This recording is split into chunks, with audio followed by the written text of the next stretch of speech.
আজকের ভিডিওটা সকাল থেকে শুরু করলাম। আমি আমার জন্যই নাস্তা বানাইতেছি সকালে। একটা ডিম এখানে দিয়ে দিলাম, আর এই যে কারণ একটু চিনির সন্দেশ বানিয়েছিলাম, একটা চিনির সন্দেশ গরম করে নিব। সাথে এই যে আমার কপি পাবো, কপির পানিটা বসাই দিলাম। আপনারা সবাই সাথে থাকবেন আর আজকের ভিডিওটা আমার এনজয় করবেন। আর সারাদিন কী কী রান্না করি, কোথায় যাই, কি করি, আজকে সকাল থেকে সন্ধ্যা পর্যন্ত থাকবে আজকের ভিডিওটা। আমার কপিটা বানাই নেওয়া।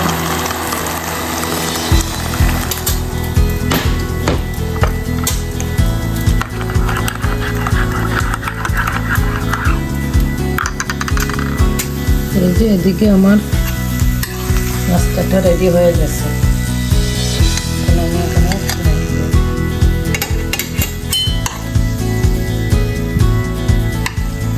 একটু মজা করে খেয়ে নেব। অনেক কাজকর্ম করতে হবে, তো না খেলে তো কাজ করবো, রান্নাবাড়া করতে হবে। একটু মজা করে সকালবেলা খেয়ে নেই নাস্তাটা, খেয়ে কাজে লেগেছে। আমরা তো সবসময়ই থাকি, হাজব্যান্ড কী খাবে, বাচ্চা কী খাবে, মেয়ে কী খাবে, সবাইকে নিয়ে টেনশনে থাকি, কে কী খাবে, কার জন্য কী করবে। কিন্তু আমরা তো আমাদেরকে নিয়ে ভাবি না।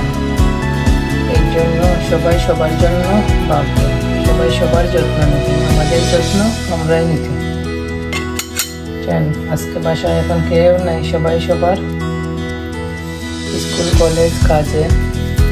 আমি একটু ঘুম দিলাম, ঘুম থেকে উঠে নাস্তা বানিয়ে এখন মজা করে খেয়ে রান্না করতে লাগবে।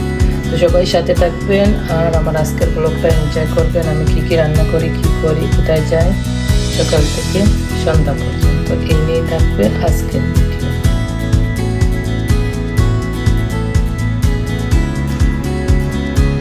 চা নাস্তা খাওয়া শেষ, এখন রান্না করবো আজকের জন্য।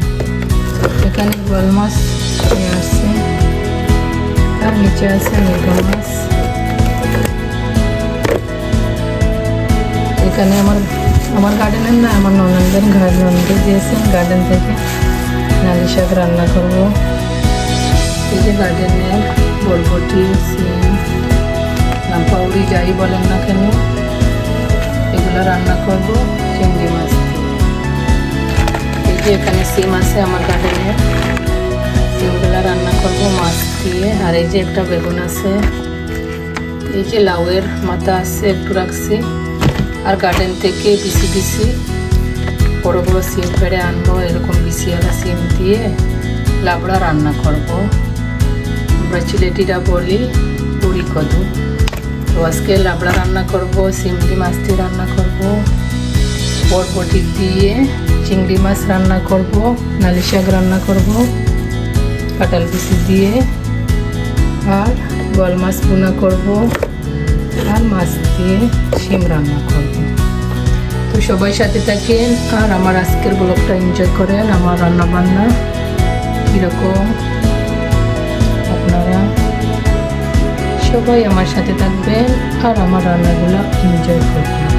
আজকে কোনটা তরকারি কার সবচেয়ে ভালো লাগে কমেন্টস করতে ভুলবেন। শাকগুলো আমি একটু ভালোভাবে ধুয়ে নিতেছি, যে বাড়ি টাড়ি থাকলে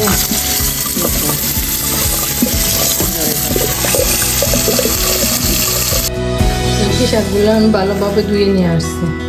এখানে শাকগুলো এই পেপারের উপরে একটু রাখবো পানিটা শুকানোর জন্য, পরে আমি কেটে নেব। না ধুলেও তো বালি বালি করবে খেতে, আর কাটার পরে তো পানি পানি কাটবো কীভাবে পিছলে শাকগুলা, তাই একটু এরকম দিয়ে দিলাম, পানিটা জড়ার পরে কেটে নেব। তো আসসালামু আলাইকুম, যে যেখান থেকে আমার এই ভিডিওটা দেখতেছেন সবাইকে অসংখ্য ধন্যবাদ আমার সাথে থাকার জন্য, আমাকে সাপোর্ট করে এতটুকু নিয়ে আসার জন্য। সবাইকে অসংখ্য ধন্যবাদ। প্লিজ, অনেকদিন পর একটা রান্নাবান্নার ভিডিও দিলাম, সবাই আপনাদের ভালোবাসা দিয়ে ফুল ওয়াচ করে দেখবেন। প্লিজ সবাই একটা লাইক দিবেন, সবাই লাইক দিতে ভুলবেন। প্লিজ সবাই লাইক দিয়ে ভিডিওটা ফুল ওয়াচ করবেন আর সবাই আমার সাথে থাকেন, আজকে রান্না বান্নাটা দেখে নেবেন।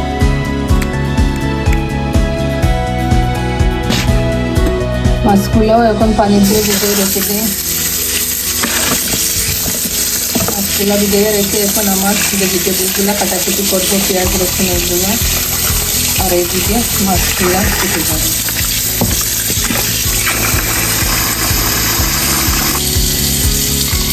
এইদিকে ভাত বসাই দিলাম রাইস কুকারে।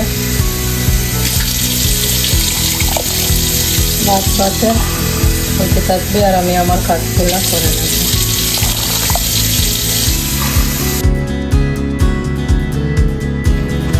এই যে এখানে লাবড়া রান্না করবো, বাজারে শুটকি ভিজাই রাখছি।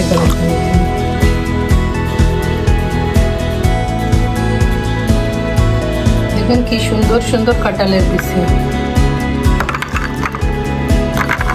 কাঁঠালের বিচিগুলো নালি শাকে দিতে, আপনারা কারা কারা কাঁঠালের বিচি দিয়ে নালি শাক রান্না করেন কমেন্টস করতে বলবেন।